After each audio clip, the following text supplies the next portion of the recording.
ஃபுல்லாக forest area, reserved forest area இதெல்லாம். நைட்டில் எந்த விலங்கு வருதுன்னு கூட தெரியாது, பக்கத்தில் கூட தெரியாது எப்போது எந்த விலங்கு வருதுன்னு. மக்கள் இந்த பக்கம் தான் பயணம் பண்ணுறாங்க.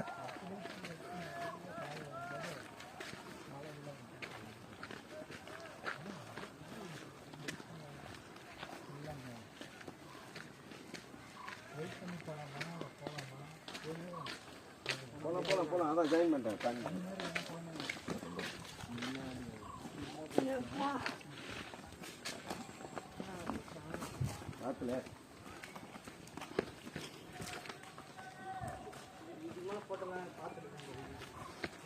தாத்தா பாருங்க எவ்வளோ பெரிய கட்டையை அவர் தனியாக தூக்கிட்டு போகிறாரு.